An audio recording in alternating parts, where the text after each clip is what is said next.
pourrait être la prochaine Ukraine, sous-entendu un pays de conflit entre l'Occident et la Russie. Écoutez sa réponse. Какая из стран может тоже пойти по этому пути? Киргизия, Казахстан, вокруг России. Сейчас на эту роль приглядывают Молдову, прежде всего потому, что смогли поставить достаточно специфическими методами, далеко не свободно демократическими, во главе страны президента, которая просто сама рвется в НАТО. Она имеет румынское гражданство, она готова объединяться с Румынией и вообще готова практически на все. La Moldavie, 2 600 000 habitants, 34 000 km², à peine plus grande que la Bourgogne. Elle se trouve ici, coincée entre d'un côté la Roumanie, membre de l'OTAN, et de l'autre l'Ukraine. Bon, mais pourquoi la Russie songerait-elle à envahir la Moldavie ? Bien, Sergueï Lavrov ne le dit pas explicitement, mais il décrit exactement le même scénario que celui qui a justifié l'invasion de l'Ukraine. Et principalement le fait que cette ancienne république soviétique a manifesté son souhait d'adhérer à l'OTAN. Exactement comme Kiev le fait depuis quelques années. Comme en Ukraine, il y a une tête de Turc, à Kiev, c'est Volodymyr Zelensky, à Chisinau, c'est la présidente moldave dont parle justement Sergueï Lavrov. Maya Sandu, 50 ans, elle a été élue présidente en 2020 face à un candidat soutenu par le Kremlin, Igor Dodon. Comme Volodymyr Zelensky, elle est très critique envers les oligarques pro-russes.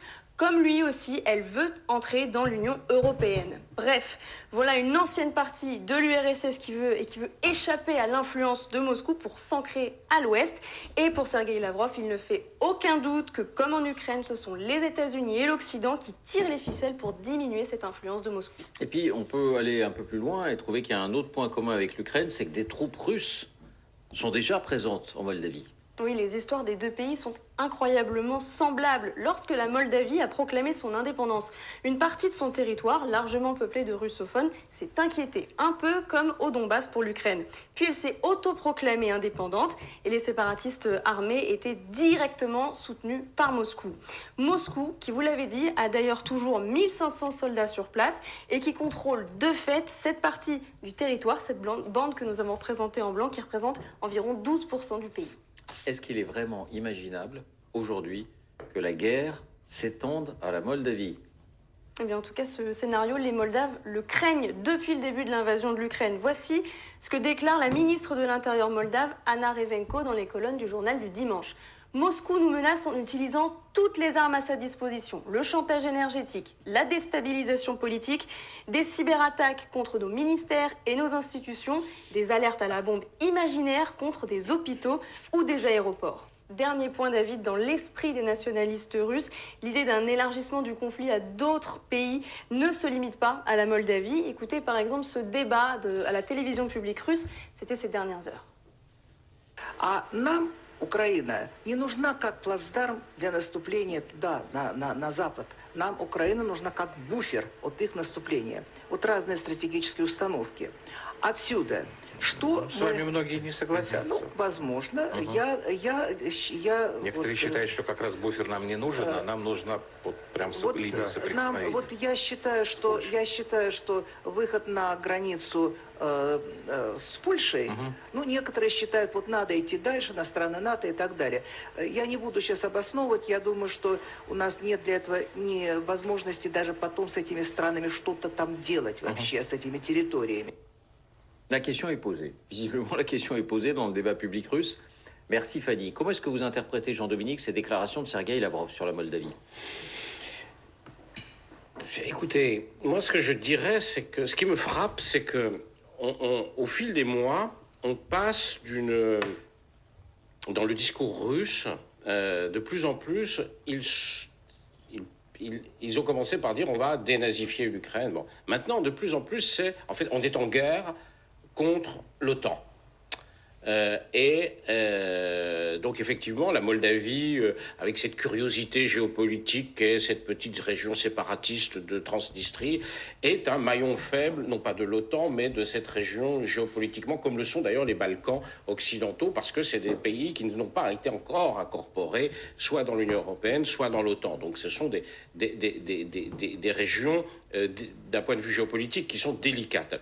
Mais ce qui me frappe, c'est ça, c'est ce discours, quand on entend les gens dire oui, est-ce qu'il nous faut un front avec la Pologne, est-ce qu'on a besoin de déstabiliser l'Occident Ils sont, de fait, dans leur discours, les Russes sont de plus en plus en guerre contre l'OTAN, c'est-à-dire, disons les choses clairement, En guerre défensive d'ailleurs, c'est comme ça qu'ils présentent. L'OTAN nous attaque. Ils nous définissent parce que l'OTAN, c'est nous. L'OTAN, nous sommes membres de l'OTAN, la France, membre fondateur de l'OTAN, 1949. Nous sommes partie intégrante de cette alliance militaire et politique. Et donc, ils disent, c'est notre ennemi. Et il y a une vieille leçon de l'histoire diplomatique qui dit, c'est pas moi qui décide quels sont mes ennemis, c'est mes ennemis qui décident si je suis leur ennemi. Et les Russes sont en train de nous désigner comme leur ennemi. Alors là, ça se porte sur la Moldavie. Oui, c'est très provocateur ce que dit Lavrov. Mais bon, c'est une provocation de plus dans un discours conflictuel. Il n'y a aujourd'hui, malheureusement, aucun signe d'ouverture, de détente, de compromis possible avec le régime russe. C'est la réalité. Plus les jours passent, plus on sent que ce régime se considère comme étant en guerre contre l'OTAN, c'est-à-dire, encore une fois, nous. Général Gomard, donc 2 questions. Est-ce que vous imaginez qu'il y a un plan, peut-être pas pour tout de suite, peut-être pas dans l'immédiat, peut-être pas... mais peut-être ultérieure, peut-être une possibilité, si, d'étendre cette guerre à la Moldavie. Et est-ce que la Russie en aurait les moyens? Parce qu'on la voit déjà tellement à la peine sur son front, même si depuis quelques semaines ça semble se stabiliser. C'est ce que j'allais vous dire. C'est-à-dire que l'armée russe, pour l'instant, piétine un peu, même si elle avance quelque peu à certains endroits. Mais la Moldavie, c'est au-delà d'Odessa. Au départ, l'un de leurs objectifs, à mon avis, était la ville d'Odessa qu'ils étaient incapables d'atteindre. Donc, de mon point de vue, militairement, ils n'iront pas. Alors, qu'ils cherchent à bombarder via des missiles longue portée une partie de la Moldavie, ça reste envisageable. Et militairement parlant, conquérir le terrain, même s'il y a 1500 soldats russes, c'est pas avec 1500 soldats russes qui feront tomber la Moldavie et qui considéreront la Moldavie comme partie intégrante de la Russie. Après, je crois qu'il y a l'armée moldave, c'est 6000 hommes, si je ne m'abuse, 6 ou 7000 hommes. Oui. Bon, mais en cas d'invasion, immédiatement, l'armée roumaine ou d'autres armées, voire l'armée ukrainienne... L'armée roumaine? Ils sont voisins, oui, bien sûr, ils viendraient... Mais c'est une armée de l'OTAN. C'est une armée de l'OTAN. Oui, bien sûr. Les troupes au sol de l'OTAN, là, ça nous mettrait en guerre. Oui, mais là, ils rentreraient... j'imagine pas que les Roumains assisteraient sans réagir à une déstabilisation profonde de la Moldavie. Il faut bien comprendre que Moldaves et Roumains parlent la même langue, par exemple, à 2 détails près, grammaticalement. C'est notre Wallonie, si vous voulez. C'est la même langue.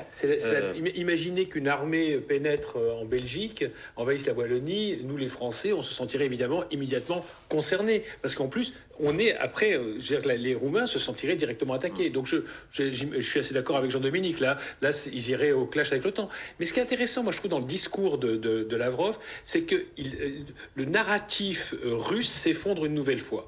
Parce qu'il y a une 5e colonne qui est en œuvre en France et dans tous les pays occidentaux, parce qu'il y a toute une partie de notre population, il faut le dire, des hommes politiques, qui défendent le narratif russe en disant, voilà, l'Ukraine c'est un cas à part et ça ne s'étendra pas ailleurs. Voilà, parce que l'Ukraine est une partie intégrante de la Russie, c'est de là qu'est née la Russie, c'était le royaume de Kiev, etc. Bon, le narratif. Et là, il nous dit, on va attaquer la Moldavie, et puis peut-être encore d'autres pays, la Géorgie, peut-être le Kazakhstan, peut-être. Donc ça veut dire qu'en réalité, c'est ce que pensent tous les pays d'Europe de l'Est, des pays comme la Pologne, des pays comme la Roumanie et la Bulgarie, c'est qu'en réalité, il est effectivement, bel et bien, il a comme ambition de reconstituer l'Empire soviétique. Donc ce narratif... Attendez, russe... Jean, vous n'avez aucun doute sur la déclaration de Lavrov, c'est-à-dire la manière dont la question est posée, on pourrait aussi entendre quelle est la prochaine Ukraine, au sens où quel est le prochain pays où l'Occident va chercher à nous faire des misères à implanter un président bien sûr, vous avez raison. comme un marionnettiste. Évidemment, tout ça, c'est le discours. Ce serait le discours russe, Regardez l'effet que ça a, ce que. Et pas forcément qu'on va y envahir nous. Mais Voilà. ils sont extraordinaires, les Russes, parce qu'ils n'apprennent pas. Enfin, ce gouvernement, pardon, pas les Russes en général. Oui. Donc, ce gouvernement, en tous les cas, est extraordinaire, parce qu'il n'apprend pas de ses erreurs. C'est-à-dire qu'aujourd'hui, grâce à leur attaque en Ukraine, l'Ukraine va adhérer à l'Union européenne, et pas dans des dizaines d'années, comme l'avait dit Emmanuel Macron à un moment, mais dans moins de 10 ans, l'Ukraine sera membre, voire même dans 5 ans, l'Ukraine sera membre de l'Union européenne et de l'OTAN. La Moldavie, elle a été reconnue comme candidate. C'est un pays qui est tellement corrompu que c'est compliqué. Mais ils vont faire des réformes très rapidement. Et ils seront dans l'Union européenne et dans l'OTAN dans très peu de temps. La Géorgie, moi je suis totalement opposé à l'adhésion de la Géorgie. Parce que si vous faites adhérer la Géorgie, vous faites aussi adhérer à terme l'Arménie, voire l'Azerbaïdjan. Je veux dire que l'Union européenne va s'étendre jusqu'au Japon au rythme où on est parti. Parce que la Géorgie, c'est quand même très très loin. Hein. Mais à terme, on va être obligé de le faire.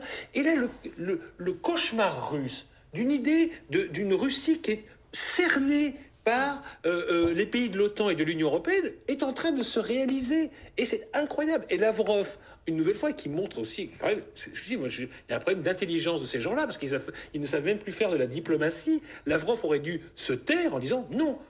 Le seul but pour nous, c'est l'Ukraine. La Moldavie ne fait pas partie de nos objectifs stratégiques. Vera, ça fait partie de l'imaginaire russe aussi que d'aller chercher non pas à conquérir, mais à mettre sous sa coupe ces pays-là.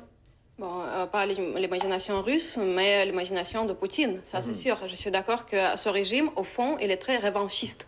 Il faut se rappeler bien que pour Poutine, l'effondrement de l'Union soviétique, c'était la plus grande catastrophe géopolitique du XXe siècle. Et bien sûr que dans ses rêves, il voudrait rentrer dans l'histoire. Il y a par ailleurs le témoignage qui confirme qu'il, depuis déjà 5 ans ou 6 ans, il pensait toujours pour rentrer dans l'histoire, en fait. C'est ça son idée. Et bien sûr, comment il peut rentrer dans l'histoire? Bon, il n'a pas pu développer la Russie, construire les routes, aider la population pour vivre un peu mieux, mais restituer cette grandeur qui est dans son esprit, bien sûr, c'est la grandeur soviétique. Ça, c'est quelque chose qui rend bien dans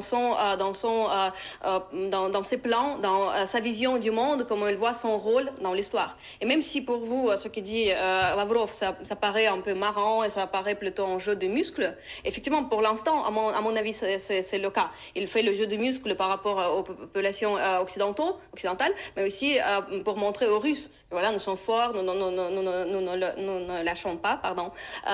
Donc nous continuons à être un empire en puissance, etc.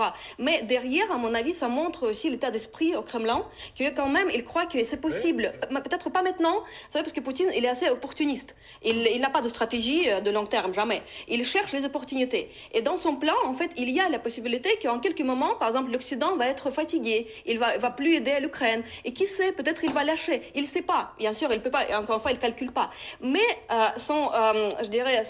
sa vision du monde lui montre que l'Occident d'aujourd'hui n'est plus l'Occident de Gaulle, de Churchill, donc de leader fort. C'est un Occident faible qui a oublié ses racines. Il disait ça précisément. Il y avait les citations quand il parle comme ça de l'Occident. Donc dans l'esprit des dirigeants russes, ceux qui sont au pouvoir, ce ne sont pas forcément ceux qui sont des personnes publiques. C'est pas Lavrov qui prend des décisions au Kremlin.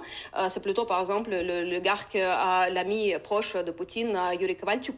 On sait déjà, il y a les preuves que c'était avec lui que Poutine a discuté l'invasion. Qui ça Yuri Kovalchuk. C'est un des amis, vous savez, les oligarques de la Russie contemporaine, un des amis de Poutine, que Poutine a enrichi pour être ce qu'on appelle en poche de Poutine, pour garder ses richesses en cachette. Un successeur possible? Non, ces personnes-là, ils préfèrent d'être un peu derrière les coulisses, donc ils ne jouent pas des rôles politiques, mais c'est quelqu'un qui est influent, qui vraiment exerce une certaine influence sur Poutine et sur la politique russe.